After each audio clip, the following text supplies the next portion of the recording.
आप देख रहे हैं सी न्यूज भारत और मैं हूं आपके साथ आकांक्षा यादव। वक्त हो चुका है न्यूज बुलेटिन का और आज इस न्यूज बुलेटिन में हम जानेंगे कि कहां किसान नौजवान पटेल यात्रा का किया गया स्वागत, कहां पुलिस द्वारा अंतर्राज्यीय ठग गिरोह का किया गया पर्दाफाश और कहां आज से सभी सरकारी हॉस्पिटल में प्रत्येक रविवार को लगेगा मुख्यमंत्री आरोग्य स्वास्थ्य मेला। ये सब जानेंगे विस्तार से, तो चलिए शुरू करते हैं खबरों का सिलसिला। अम्बेडकर नगर में समाजवादी पार्टी के राष्ट्रीय अध्यक्ष पूर्व मुख्यमंत्री अखिलेश यादव के आह्वान पर प्रदेश अध्यक्ष नरेश उत्तम पटेल द्वारा पूरे प्रदेश सहित जनपद अम्बेडकर नगर में भी किसान नौजवान पटेल यात्रा निकाली गई है। इस दौरान टांडा विधानसभा में अखिलेश यादव के बेहद करीबी माने जाने वाले पूर्व प्रदेश अध्यक्ष यूथ ब्रिगेड मोहम्मद एबाद ने प्रदेश अध्यक्ष नरेश उत्तम पटेल का हजारों साथियों के साथ जोरदार ऐतिहासिक स्वागत किया गया। कार्यक्रम को संबोधित करते हुए श्री नरेश उत्तम पटेल ने पार्टी के प्रति समर्पित एबाद के कृत्यों का गुणगान किया और 2022 में बहुमत से उत्तर प्रदेश में समाजवादी पार्टी की सरकार बनाए जाने व अखिलेश यादव को मुख्यमंत्री बनाए जाने का संकल्प दिलाया है। कार्यक्रम को संतकबीरनगर से चलकर आए समाजवादी पार्टी के वरिष्ठ नेता राम प्रसाद चौधरी ने भी संबोधित किया और भाजपा सरकार को पूरे प्रदेश से उखाड़ फेंक सपा की सरकार बनाने की अपील की है। बताते इस दौरान कार्यक्रम में मोहम्मद सईम जिला अध्यक्ष यूथ ब्रिगेड, जिला पंचायत सदस्य मंजूर अहमद समेत कई कार्यकर्ता मौजूद रहे। अम्बेडकर नगर से सी न्यूज संवाददाता अजय कुमार उपाध्याय की रिपोर्ट। सिरौली आंवलाव में मुख्यमंत्री आरोग्य स्वास्थ्य मेले का सिरौली के सरकारी अस्पताल में मुख्यमंत्री आरोग्य स्वास्थ्य मेले का आयोजन हुआ, जहां आगे भी इसी प्रकार से लगातार आयोजन होता रहेगा। सिरौली एवं आसपास की ग्रामीण जनता से अनुरोध की है कि स्वास्थ्य मेले का लाभ लें। इस मेले में सामान्य ओपीडी, कोरोना की मुफ्त जांच की जाएगी, बच्चों के टीकाकरण की व्यवस्था, गर्भवती महिलाओं के लिए टीकाकरण की व्यवस्था एवं परिवार नियोजन संबंधित किट का वितरण भी किया जा रहा है। क्या नाम है आपका? आर.के. चौधरी, फार्मासिस्ट। आप किस पद पर तैनात हैं? फार्मासिस्ट। आज जो आपके सिरौली हॉस्पिटल में मुख्यमंत्री आरोग्य स्वास्थ्य मेला लगा उसके संबंध में आप क्या कहेंगे? मुख्यमंत्री आरोग्य स्वास्थ्य मेले में नवीन प्राथमिक स्वास्थ्य केंद्र सिरौली, आर.के. चौधरी, फार्मासिस्ट। तो मेला लगा मुख्यमंत्री आरोग्य स्वास्थ्य, मुख्यमंत्री जी के दिशानुसार जितनी दवाइयाँ सब वितरित की जा रही हैं। हाँ, वैक्सीन की भी सुविधा है, गोल्डन कार्ड की भी सुविधा है, टीकाकरण की भी सुविधा, परिवार नियोजन की, सब कुछ हो रहा है। कोविड-19 की जांच भी की जा रही है। हाँ, जांच भी के लिए RT-PCR, एंटीजन सबकी जांचें हो रही हैं। आरोग्य स्वास्थ्य मेला के बारे में और क्या संदेश देना चाहेंगे लोगों को आप? जी सर, क्या नाम है आपका? जी, मेरा नाम डॉक्टर विनोद है। मैं यहाँ चिकित्सा अधिकारी के पद पर हूँ। आज जो आपके सिरौली हॉस्पिटल में मुख्यमंत्री आरोग्य स्वास्थ्य मेला लगा उसके बारे में क्या कहेंगे? माननीय मुख्यमंत्री योगी जी ने पूरे प्रदेश में प्रत्येक रविवार को आरोग्य स्वास्थ्य मेले का आयोजन करने का फैसला किया है। उसी के उपलक्ष्य में आज ये मेला यहाँ पर लगा हुआ है, जिसमें मुफ्त दवाओं का, मुफ्त परामर्श, मुफ्त इलाज यानी कि मुफ्त जांचें भी होंगी इसमें। साथ ही साथ परिवार नियोजन संबंधी उपकरणों का या योजनाओं का पब्लिक को लाभ दिया जाएगा और टीकाकरण भी होना है, जैसे कि नियमित जो प्रेगनेंसी जो लेडी आती हैं उनका, और बच्चों का भी टीकाकरण होना है जो बच्चे रह गए हैं। ठीक है, और इसमें मेले में खास फोकस यह है कि भारत को टीबी मुक्त करना है, तो उस संबंध में भी जो है एक्चुअली एक्चुअल टाइप का जो है ना, इसे कहते हैं कि जो सर्च करके जो है टीबी के मरीज खोजे जाएंगे, उनको ट्रेस किया जाएगा, ट्रैक किया जाएगा, उनको जांच करके उनकी मेडिसिन दी जाएगी। ये भी काम इस मेले में होना है। दूसरी बात, कोरोना का समय चल रहा है इस समय, तो कोरोना के जांच का जैसे RT-PCR, एंटीजन की भी जांच की सुविधा यहाँ पर आज रखी गई है। जो कराने वाले लोग हैं वो करा सकते हैं इस मेले में। जी, मेले में सर कब तक चलेगा ये मेला? मेला अभी आज प्रारंभ हुआ है, आगे कब तक चलेगा इसका अभी कोई घोषणा नहीं हुई है। ये सतत चलता ही रहेगा। हाँ, उस मेले का मुख्य उद्देश्य क्या है? मुख्य उद्देश्य है कि आम जनता को आसानी से अच्छी सुविधा, स्वास्थ्य सुविधा मिलनी चाहिए। उनके घर के करीब अस्पताल पे स्वास्थ्य सुविधाएँ मिलनी चाहिए। प्रत्येक व्यक्ति को उसके रोग के अनुसार उसकी जांच हो, उसका दवा मिले, डॉक्टर साहब मिलें, बाकी हमारे फार्मासिस्ट हों, ANM NG हो, सभी लोगों का इसमें योगदान हो और अपना अपना काम जो है पूर्ण रूप से करें। और कुल मिला के कह सकते हैं कि इस आरोग्य स्वास्थ्य मेले से आम पब्लिक को, आम जनमानस को संपूर्ण फायदा हो। इसमें आरोग्य या गोल्डन कार्ड, यानी कि आयुष्मान कार्ड कहते हैं इसको, आयुष्मान कार्ड बनने का और उनकी जो जिन लोगों के बन चुके हैं उन लोगों की KYC, यानी कि उसको गोल्डन कार्ड में कन्वर्ट करने का काम भी होना है। तो यहाँ BLE भी अभी आते ही होंगे, अभी आए नहीं हैं, शायद सूचना नहीं पहुँची है, तो आ जाएंगे। लेकिन प्रत्येक रविवार को गोल्डन कार्ड का भी निर्माण होना है, बनना है। इसके लिए पब्लिक को बताया जाएगा। जैसा कि सर कुछ लोगों का आयुष्मान कार्ड नहीं बनाया, उसके बारे में क्या बताएंगे आप? आयुष्मान कार्ड नहीं बनाए, जो एक्चुअली हुआ क्या है कि ये 2011 में जो वोटर लिस्ट थी उस हिसाब से सर्वे करके उस समय गोल्डन कार्ड बना दिए गए थे। उसमें क्या हुआ था कि जो नए जो लोग हैं उसमें भी ऐड नहीं हो पाए हैं। तो अब संभवतः हो सकता है कि इस स्वास्थ्य मेले में उनको भी ऐड कर लिया जाएगा। तो कार्ड भी बनेगा, अब वो कार्ड बनेगा, KYC भी होगी, गोल्डन कार्ड भी बनेंगे, सारे काम होंगे। बरेली से सी न्यूज संवाददाता कुणाल आर्य सोना की रिपोर्ट। दाहोद जिले में आज के दिन ढोल नगाड़ों के साथ और हर्षोल्लास के साथ गणपति विसर्जन किया गया, जहां इस दौरान भक्तों की भारी भीड़ देखने को मिली है। दाहोद से सी न्यूज संवाददाता कल्पेश भरवाड़ की रिपोर्ट। सतना पुलिस ने एक ऐसे गिरोह का पर्दाफाश किया है जो 3 राज्यों में घूम कर ठगी और जालसाजी की वारदात को अंजाम देता था। सतना पुलिस ने बिहार के बेगूसराय जिले के शातिर गिरोह के 8 सदस्यों को गिरफ्तार किया, जहां गिरफ्तार किए गए लोगों द्वारा मध्य प्रदेश, उत्तर प्रदेश, बिहार सहित कई राज्यों में धोखाधड़ी और ठगी करने का गुनाह कबूल किया गया है। अंतर्राज्यीय चोर जो ठग गिरोह का पर्दाफाश किया था, कितने सदस्य हैं, कहाँ के रहने वाले हैं और किस तरह की वारदात को अंजाम देते थे? 13 सितंबर को सवापुर थाना क्षेत्र में धोखाधड़ी घटना हुई थी, जिसमें मोटरसाइकिल सवार लोगों के द्वारा रिहायशी कॉलोनी में जाके सोना सफाई करने के नाम पर, गोल्ड की ज्वेलरी साफ करने के नाम पर धोखाधड़ी की गई थी और गोल्ड की वैल्यू में ज्वेलरी लेकर गायब हो गए। जिस घटना की तत्काल वादी नाकाबंदी की गई थी और एक संदिग्ध भाई को पकड़ा गया था। बाद में इन्वेस्टिगेशन में स्पष्ट हुआ कि ये समस्तीपुर, बेगूसराय, बिहार के लोग, इस बार जो कई टीमें लगाई गई थी, SDOP चित्रकूट अभिनव चौक से, एडिशनल थाना प्रभारी और टीम से लगातार काम कर रही है। इस गैंग के 8 लोगों को अरेस्ट किया गया है। ये 8 लोग मूलतः बिहार, बेगूसराय के रहने वाले हैं। विगत 6 महीने से इनकी जो जानकारी मिली है, इलाहाबाद में किराए का कमरा लेकर रह रहे थे। इनके कुछ सदस्य जिला भिंड में किराए का मकान लेकर रहते थे। ये दिखाने के लिए जो आडंबर करते हैं, ये ज्वेलरी का धंधा करना बताते हैं, या फिर जो बच्चों के टॉयज रहते हैं, खिलौने रहते हैं, उसको सड़क पर बेचते हुए दिखते हैं।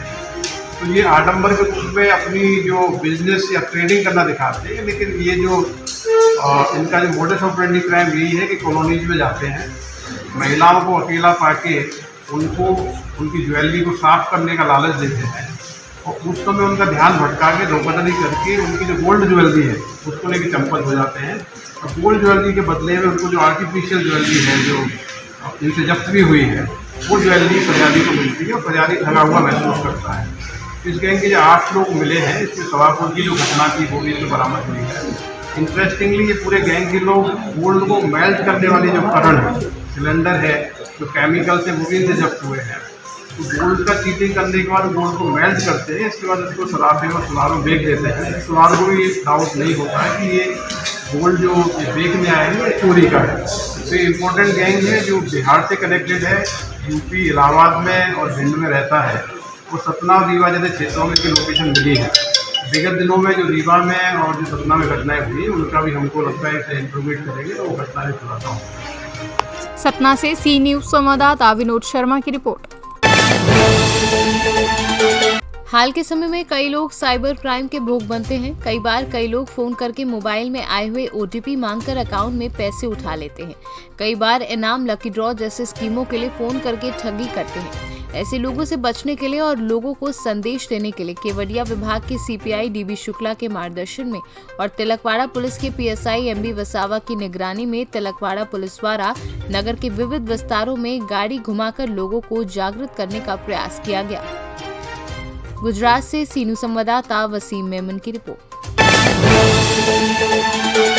उत्तर प्रदेश के जनपद लखीमपुर खीरी की तहसील निगासन के निगासन पीडब्ल्यूडी गेस्ट हाउस में केंद्रीय गृह राज्य मंत्री भारत सरकार ने पहली बार जनता दरबार लगाया, लोगों की फरियादें सुनी, तुरंत मौके पर निस्तारण किया और वहां पत्रकार बंधुओं से रूबरू हुए।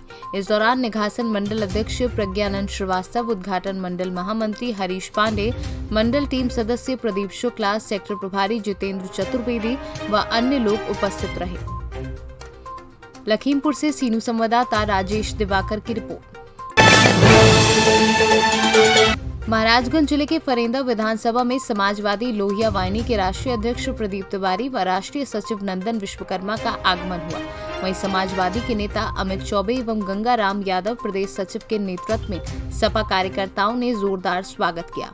समाजवादी पार्टी लोहिया वाहिनी के राष्ट्रीय अध्यक्ष प्रदीप तिवारी ने कहा कि पूरे प्रदेश में जनता ने बदलाव का मन बना लिया है, हर तरफ सिर्फ सपा की हवा चल रही है। इस बार 2022 के चुनाव में पार्टी 400 सीटें जीतने में सफल होगी।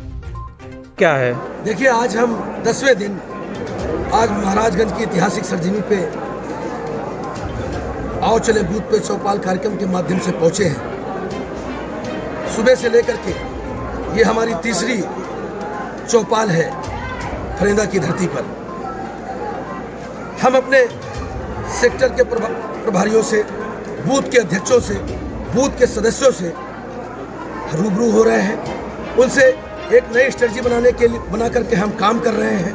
आदरणीय अखिलेश यादव जी की जन कल्याणकारी जो विकास योजनाएं रही हैं, उनको जन जन में ले जाने का काम कर रहे हैं, गांव-गांव ले जाने का काम कर रहे हैं, शहर के गली गली में ले जाने का काम कर रहे हैं। इस कार्यक्रम का उद्देश्य पूरे उत्तर प्रदेश की सभी विधानसभाओं में जाकर के, बूथ पर जाकर के अपने साथियों के साथ में आदरणीय अखिलेश यादव जी के लिए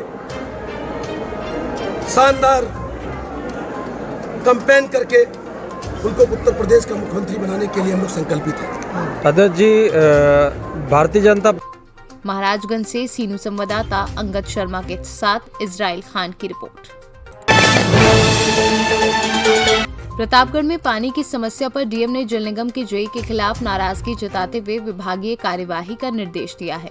ये निर्देश जिलाधिकारी डॉक्टर नितिन बंसल ने स्थानीय तहसील सभागार में शनिवार को आयोजित जिला स्तरीय संपूर्ण समाधान दिवस में दिया।